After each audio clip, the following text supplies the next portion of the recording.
Numbers 11:16-32. And the Lord said unto Moses, Gather unto me 70 men of the elders of Israel, whom thou knowest to be the elders of the people, and officers over them, and bring them unto the tabernacle of the congregation, that they may stand there with thee. And I will come down and talk with thee there. And I will take of the Spirit which is upon thee, and will put it upon them. And they shall bear the burden of the people with thee, that thou bear it not thyself alone. And say thou unto the people, Sanctify yourselves against tomorrow, and ye shall eat flesh. For ye have wept in the ears of the Lord, saying, Who shall give us flesh to eat? For it was well with us in Egypt. Therefore the Lord will give you flesh, and ye shall eat.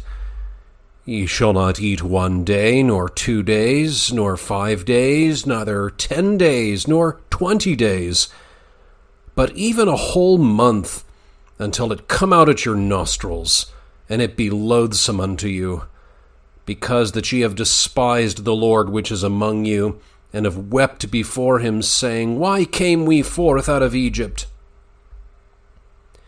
And Moses said, The people among whom I am are 600,000 footmen, and thou hast said, I will give them flesh, that they may eat a whole month. Shall the flocks and the herds be slain for them to suffice them? Or shall all the fish of the sea be gathered together for them to suffice them? And the Lord said unto Moses, Is the Lord's hand waxed short? Thou shalt see now whether my word shall come to pass unto thee or not. And Moses went out and told the people the words of the Lord, and gathered the 70 men of the elders of the people, and set them round about the tabernacle. And the Lord came down in a cloud, and spoke unto him, and took of the Spirit that was upon him, and gave it unto the 70 elders. And it came to pass that when the Spirit rested upon them, they prophesied, and did not cease. But there remained 2 of the men in the camp. The name of the one was Eldad, and the name of the other Medad. And the Spirit rested upon them. And they were of them that were written, but went not out unto the tabernacle. And they prophesied in the camp. And there ran a young man, and told Moses, and said, Eldad and Medad do prophesy in the camp. And Joshua the son of Nun, the servant of Moses, one of his young men, answered and said, My lord Moses, forbid them. And Moses said unto him, Enviest thou for my sake? Would God that all the Lord's people were prophets, and that the Lord would put his Spirit upon them. And Moses gat him into the camp, he and the elders of Israel. And there went forth a wind from the Lord, and brought quails from the sea, and let them fall by the camp, as it were a day's journey on this side, and as it were a day's journey on the other side, round about the camp, and as it were 2 cubits high upon the face of the earth. And the people stood up all that day, and all that night, and all the next day, and they gathered the quails. He that gathered least gathered 10 homers, and they spread them all abroad for themselves round about the camp. And while the flesh was yet between their teeth, ere it was chewed, the wrath of the Lord was kindled against the people, and the Lord smote the people with a very great plague. And he called the name of that place Kibrothhattaavah, because there they buried the people that lusted. And the people journeyed from Kibrothhattaavah unto Hazeroth, and abode at Hazeroth. Verse 16. And the Lord said unto Moses, Gather unto me 70 men. God complies with the request of Moses by associating with him 70 companions, by whose care and assistance he may be relieved from some part of his labor, yet not without some signs of indignation. For by taking from him some portion of his spirit to distribute amongst the others, he inflicts upon him that mark of disgrace which he deserved. I know that some regard it differently and think that nothing was taken away from Moses, but that the others were endued with new grace, such as Moses had been preeminent for possessing alone before. But since the words expressly declare that God will make them partakers of that grace which he will take from Moses himself, I by no means admit the truth of this subtle exposition. The passage in Genesis 26:37 is quoted, in which it is said, "Hast thou not reserved a blessing for me?" But when God expressly says, "I will separate of the Spirit which is upon thee," there can be no question but that a diminution is indicated. For as long as Moses alone was appointed to rule the people, he was so supplied with the necessary gifts of the Spirit, as that his ability should not be inferior to the greatness of the labor. God now promises that the others shall be his companions in such sort as that he divides his gifts among them all. I have no doubt, then, but that this division comprehends punishment in it, and from hence we may gather a useful piece of instruction, that is, that the greater the difficulty is which God imposes upon anyone, the greater is the liberality with which he treats him, in order that he may be sufficient for his charge. Thus, it is in his power to work with equal efficiency by one man, as by 100 or 1,000, for he has no need of a multitude of agents, but, as he pleases, he executes his work sometimes without the aid of men, sometimes by their hands.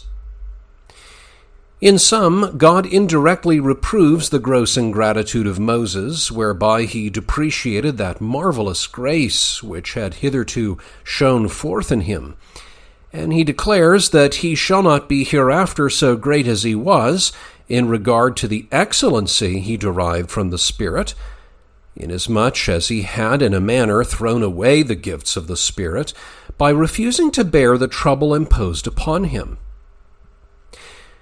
Our modesty indeed is praiseworthy, if through consciousness of our own weakness we recoil from arduous charges, but it is too absurd for us to withdraw ourselves under this pretext from our duty, and, despising the calling of God, shake off the yoke. The word Spirit is here, as frequently elsewhere, applied to the gifts themselves, as if he had said, "I had deposited with thee gifts sufficing for the government of the people. But now, since thou refusest, I will distribute his due measure to each of the 70, so that the grace of the Spirit, which dwelt in thee alone, shall be manifestly dispersed among many." It is now asked how Moses separated the 70, whether according to his own judgment only, or by the election of the people. It is generally agreed that 6 were chosen from each tribe, and thus that they were 72, but that for the sake of brevity 2 were omitted, as amongst the Romans. They spoke of the centumviri, although they were 105, for they appointed 3 for each of the 35 tribes. Since the opinion is probable, I leave it undecided, but at the same time I retain the conjecture which I have elsewhere made, that is, that since the race of Abraham had been increased in an incredible manner in 220 years, lest so astonishing a miracle should ever be forgotten, the 70 were elected in accordance with the number of the fathers who had gone down into Egypt with Jacob. And in fact, this seems to have been with them, as it were, a sacred number, as recalling to their memory that little band from which they had derived their origin. For before the law was promulgated, Moses was commanded to take with him 70 to accompany him to the mount, and to be eyewitnesses of God's glory. Meanwhile, I do not deny that there were 2 more than the number 70, but I only point out why God fixed upon this number, that is, to equalize the leaders and heads of the people with the family of Jacob, which was the source of their race and name. In truth, from the fact that, when Moses went up into Mount Sinai to receive the tables from the hand of God, he took with him 70 officers, we infer that the number of those who should excel in honor was already fixed at this, although the charge of governing, which is here spoken of, was not yet committed to them. And it is probable that these same persons who had been appointed leaders were called to this new and unwanted office, as the words themselves imply. It is indeed certain that when the Jews returned from the Babylonish captivity, because they were not permitted to appoint a king, they followed the example here set them in the establishment of their Sanhedrin. Only this honor was paid to the memory of David and their kings, that from their race they chose their 70 rulers in whom the supreme power was vested. And this form of government continued down to Herod, who abolished the whole council, by which he had been condemned, and destroyed the lives of them all. Still, I think that he was not impelled to commit the massacre only out of vengeance, but also lest the dignity of the royal race should be an obstacle to his tyranny. It must, however, be observed that although God promises new grace to the 70 men, he would not have them taken indiscriminately from the people in general, but expressly commands them to be chosen from the order of the elders and heads of the people, being such as were already possessed of authority, and had given proofs of their diligence and virtue. Thus also nowadays, when he calls both the pastors of the church and magistrates to their office, although he furnishes them with new gifts, still he would not have them raised to their honorable stations promiscuously, as they may come first, but chooses rather with reference to their spiritual endowments, wherewith he distinguishes and commends those whom he has destined to any exalted office. In short, he commands the most fitting to be chosen. But after they have been elected, he promises that he will add what is wanting. For this reason he commands that they should station themselves at the door of the tabernacle, that he may there display his grace. Although I think that 2 other reasons were likewise taken into consideration, that is, that they might know that the office was entrusted to them by God, and might always be mindful of the heavenly tribunal before which they must be accountable, and also that they might be held in additional reverence by the very associations of the place, and that the people might submit to them as the ministers of God. Now, although God does not at present dwell in a visible tabernacle, yet are we reminded by this example that pastors and magistrates are not duly ordained unless they are placed in the presence of God, nor rightly inaugurated in their offices unless when they consecrate themselves to God himself, and when his majesty, on the other hand, acquires their reverence. Cyprian twists this passage further, but I know not whether on sufficiently firm grounds to prove that bishops are not to be elected except with the consent of the whole people. Verse 18, "And say unto the people, Sanctify yourselves." This is another part of the answer which is given respecting the matter of consideration, that is, that the people should prepare themselves to satiate their greediness. Although the word kadesh signifies to prepare, yet its literal meaning seems to be most appropriate here. I have therefore retained the word sanctify, which is, however, here used ironically, for Moses does not exhort them to purge themselves from all defilements, and piously and sincerely to receive the grace of God, but he chastises their profane and brutal gluttony. Others translate it simply, as if it were said, "Whet your teeth and make ready your bellies." But in my judgment there is a reproof implied, because they are polluted by a foul and wicked desire, so as to be incapable of receiving God's paternal favor. For ye shall eat flesh follows, because your weeping and complaining has reached the ears of God. By which words he signifies that by their importunate cries they had provoked God's anger, so that they should devour none but deadly food.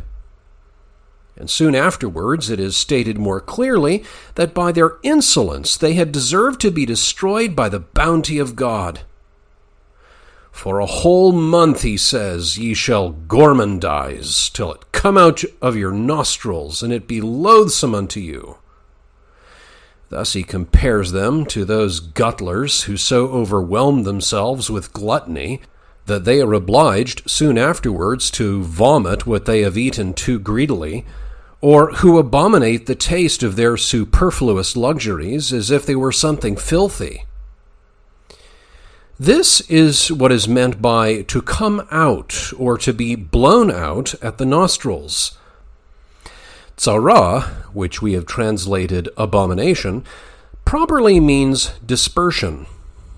But Moses indicates by it that they shall vomit or spit it out like something unfit to be swallowed.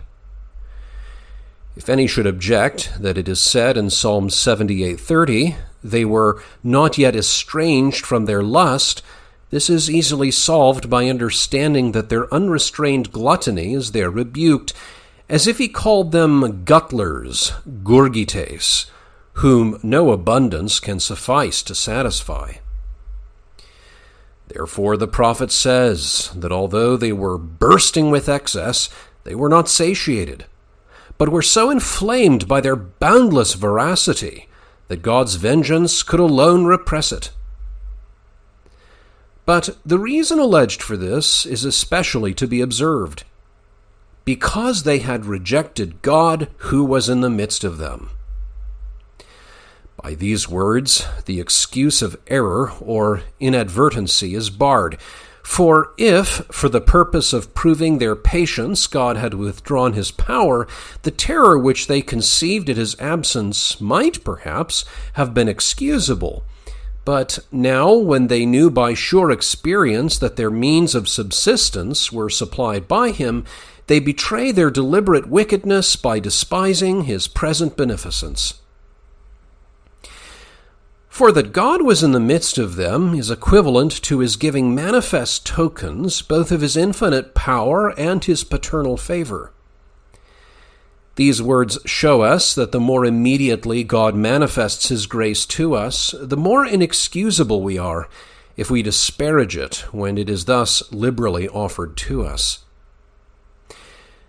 What follows might appear not to deserve severe reproof, that is, that they wept before God, but the enormity of the sin is specified directly afterwards, that is, that they were vexed by their departure from Egypt, for this was not merely to repudiate the deliverance, which they had so greatly longed for, but to quarrel with God, because he had listened to their cry and had condescended to redeem them from their wretched and lost estate. Verse 21, And Moses said, The people among whom I am are 600,000. Although Moses' object was right, yet he fell into unbelief and thus stumbled at the very threshold.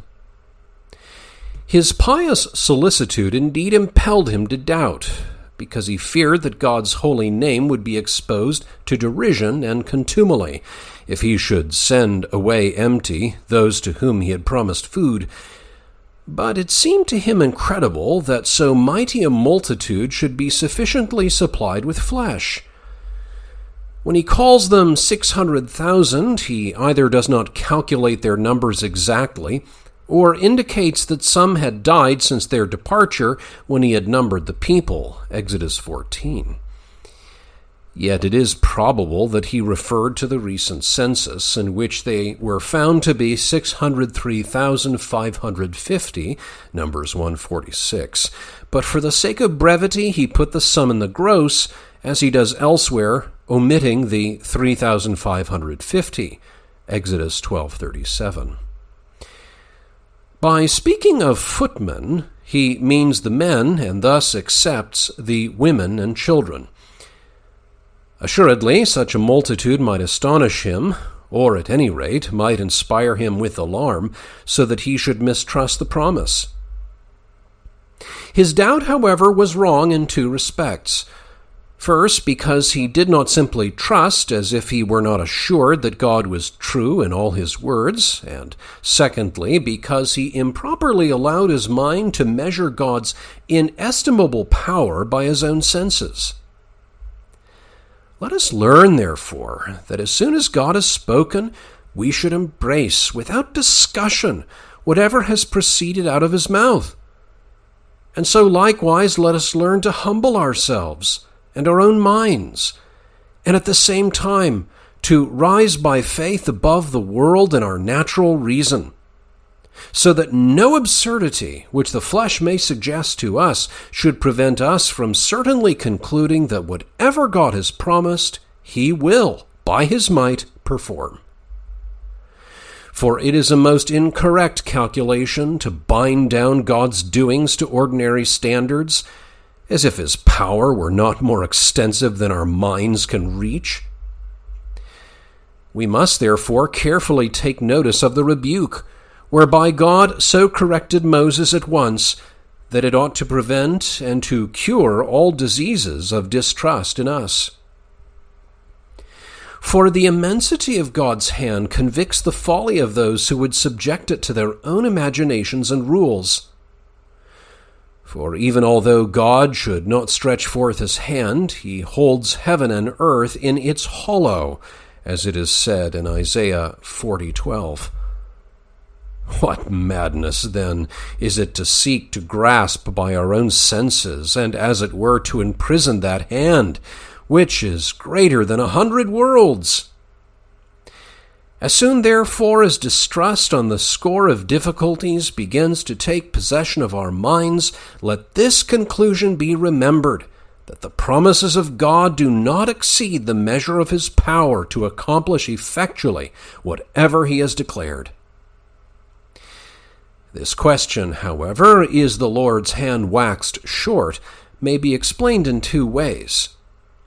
For the old interpreter has rendered it, is God's hand weak?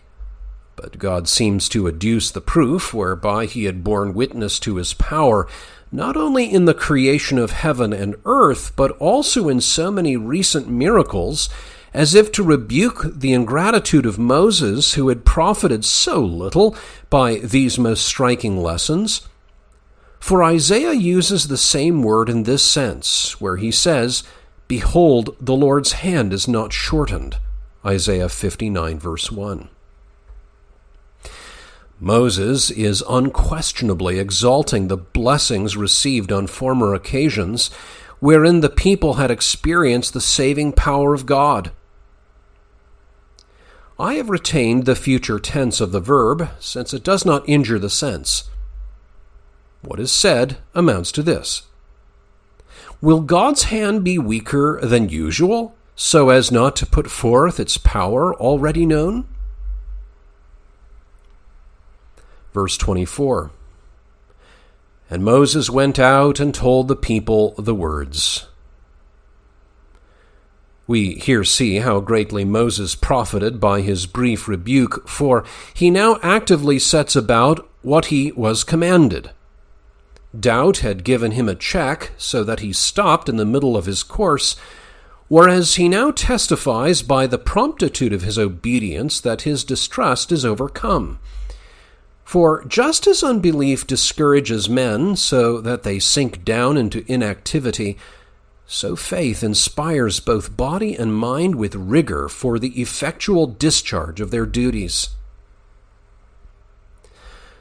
Although the narrative does not expressly state that he spoke to them respecting the flesh, it declares in general terms that he omitted nothing. And indeed, it would have been very inappropriate to speak only of the 70 elders when the origin of all the evil had been the craving for flesh. Briefly stating then that he had reported the commands of God to the people, he includes both parts of the matter, the second of which he then follows up. And first, he says that the elders were called to the tabernacle, that they might there be appointed rulers and officers. When he states that they were set round about, I do not interpret the word so precisely as to suppose that 18 were ranged on each side, and of the rest, half were placed before the court and half behind the tabernacle, but that they were so arranged as to surround some part of the tabernacle. Now, this was evident to their being set before God, so that they might hereafter exercise their office with more authority, as being sent by him, and at the same time that they might devote themselves to God, and dedicate themselves to his service. And also that being invested with the necessary endowments, they might bear the tokens of their calling. For this reason, it is soon afterwards added that enough of the spirit of Moses was given them for the discharge of their official duties. For, although Moses, by God's command, had chosen men of approved virtue and experience, yet he would have them prepared anew in order that their call might be effectual. When they are said to have prophesied, this was a visible sign of the gift of the Spirit, which, nevertheless, had reference to a different object.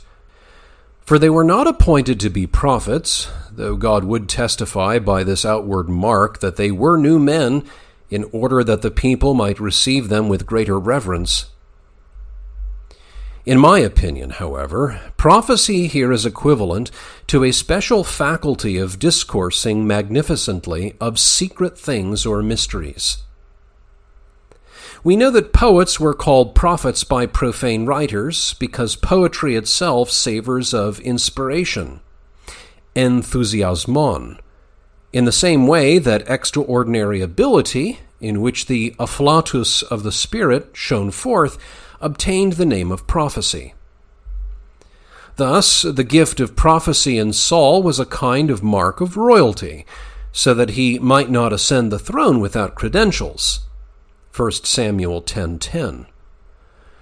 Thus, then, the spirit of prophecy was only accorded to these persons for a short time, since it was sufficient that they should be once marked out by God. For, so I understand what Moses says afterwards, and they added not.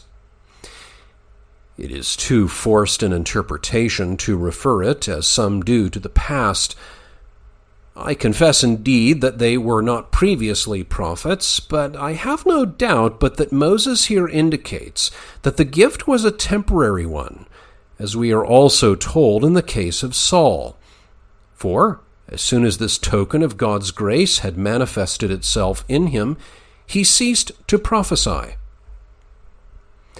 The meaning, therefore, is that their call was thus substantiated for a short period, so that this unusual circumstance should awaken the more admiration.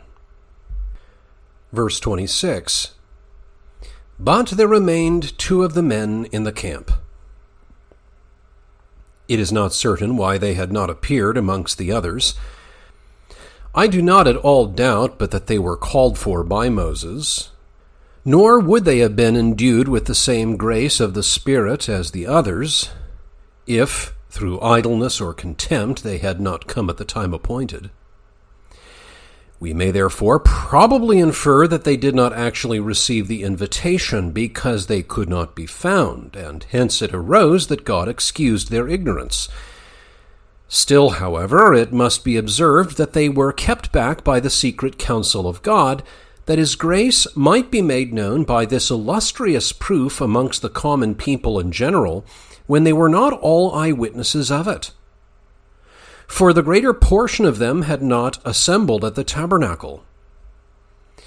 In order, therefore, that its fame might spread more widely and might reach even to the most lowly, God chose that this new and extraordinary gift of his Spirit should be conspicuous in the midst of the camp, lest any of the dullest and grossest among them should pretend to be ignorant of it. In fact, it is plain that they were all aroused by the miracle, for the young man who is spoken of would not have run to bear the incredible news to Moses unless struck by the novelty of the case. Verse 28. And Joshua the son of Nun, the servant of Moses. It is obvious that this foolish and preposterous jealousy arose from a good source. Joshua saw that Moses was so preeminent above all others as to be justly deemed, after God, the head of the people. He feared, therefore, lest, if any portion of his superiority should be withdrawn, the grace of God would be dispelled and lost. We know, too, that almost every change is injurious and apt to give a shock to public affairs. In asserting, then, the rights of Moses, he desired, as far as he could, to consult the welfare of all. But the excess of his zeal had some alloy in it, in consequence of the immoderate affection and love which he bore to Moses. Just as it often happens to ourselves that although our desires have a right object, they still go astray into erroneous feelings. So then, let us learn to revere the most illustrious servants of Christ, as that God alone should be supreme, and that he, who is far above all, should still maintain his preeminence. And this will be the case if we hold fast to the principle that although there are diversities of gifts, yet there is but one Spirit from whom they flow. And although there are differences of administrations, yet but one Lord who must be served, 1 Corinthians 12, 4 and 5, which Paul also confirms elsewhere, where he teaches us that the gifts are so distributed as that no individual should have all, but each according to the measure of the gift of Christ. Ephesians 4, 7. Verse 29. And Moses said unto him, Enviest thou for my sake? This may be understood in two different ways. Some take it as if Moses had said, It is no business of yours if I have suffered any loss, and if anything is taken from me, it would be mine and not yours to grieve and grudge. But I think Moses spoke more simply, as if he had said, Behold how differently I feel from you. For I, whose cause you suppose yourselves to be promoting, should desire that all were endowed with the spirit of prophecy. So was that foolish jealousy admirably rebuked, which would put a restraint upon God's blessing, so greatly to be desired by every pious mind. At the same time, we fully perceive the gentleness and humility of Moses, whom no ambition nor consideration of his personal dignity prevents from willingly admitting the very lowliest into companionship with himself. If any should object that it is God's pleasure, in order to enhance the excellency of the gift, that there should be but few prophets in the church, and consequently that Moses inconsiderately sought for that, which is in repugnance to God's counsel in this matter, the reply is easy. That although saints acquiesce in his ordinary dispensations, and are persuaded that the arrangement which he makes is the best, yet that it is an act of piety in them to desire to communicate with all others what is given to themselves, so as to be anxious rather to be last of all than to begrudge perfection to their brethren. In sum, Moses declares that nothing would be more gratifying to him than that God should diffuse the grace of the spirit of prophecy amongst the whole people, so that all should be partakers of it, from the least to the greatest. Verse 30. And Moses gat him into the camp. Although, after the appointment of the 70, all betook themselves to their own stations and dwelling places, yet there is no doubt but that they were all forewarned of the approaching miracle, so as to be universally attentive to the event which is presently related. When it is said that it was a wind of the Lord which brought the quails, there was no other reason for this than that God might openly manifest that all things under heaven are subject to his dominion and are ready to obey him. He might, indeed, have created the quails at will, just as he rained the manna from heaven, nor was it natural that by the force of the winds such an abundance of birds should be east and heaped together in one place. But by using the aid of the wind, he confirmed what is written in Psalm 104, 3 and 4, that he maketh the winds his messengers, and they bear him on their wings, because in their swiftness they rapidly bear his commandments from the east to the west. Now, although it is true in the abstract that the winds come from him, so that they are only his breath, and that the air cannot be stirred in the slightest degree except at his will, still an extraordinary miracle is here specified, as before in the passage of the Red Sea. The prophet in the psalm goes further. He caused an east wind to blow in the heaven, and by his power he brought in the south wind. Psalm 78:26. In which words he signifies that the whole air was shaken, since the winds suddenly arose from different quarters, which covered the earth in all directions with an immense multitude of the birds. When he says that the earth was filled as it were a day's journey, I do not understand it as if dead birds lay at so great a distance, but that they occupied such a space of ground in thick heaps, and in fact, continuously. And this also we gather from the psalm, where the prophet says that they fell in the midst of their camp, and were carried to their tents round about. Psalm 78:28. What is added as to their being 2 cubits high, I do not interpret as some do, that they did not fly above 2 cubits from the ground, so as to be more easily taken with the hand, but that there was such a mass of them that everyone might carry away as much as he would. For to this also do those magnificent descriptions in the psalm relate, whereby the miracle is extolled. He rained flesh also upon them as dust, and feathered fowls like as the sand of the sea. Psalm 78:27. But how they spread them abroad round about is not very clear to me, unless perhaps they were placed in cages or coops, and daily taken out for food. Verse 33, and while the flesh was yet between their teeth. Moses does not specify any particular day, but only that God did not wait till satiety had produced disgust, but inflicted the punishment in the midst of their greediness. We may, however, conjecture from what precedes that time was given them to gorge themselves. From whence their insatiable voracity may be gathered, which prevailed for so many continuous days and could not be appeased by any quantity of food.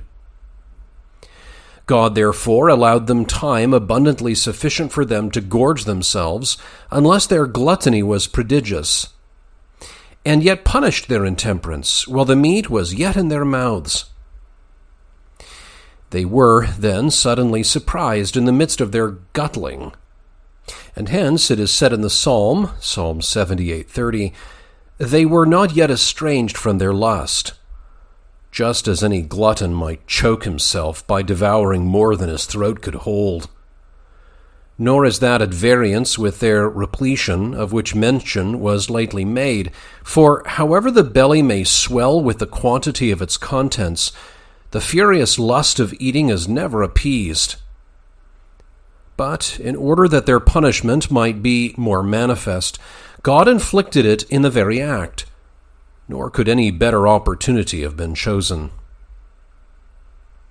Verse 34, and he called the name of that place Kibrothhattaavah. It was requisite that some memorial of so great a sin should exist, that the sons might not imitate their fathers. Heretofore God had sustained them with a food both agreeable and wholesome. By longing for unlawful nourishment, they were their own poisoners and murderers. Now, such ingratitude was deservedly to be detested by their posterity, and therefore the name was given to the place, not without the inspiration of the Spirit of God. So Paul reminds us that in this narrative, God's judgment against corrupt and vicious lusts was portrayed, that we might ourselves learn not to lust. 1 Corinthians 10:6. I have already briefly explained how far our appetites are to be restrained and what intemperance, properly speaking, is.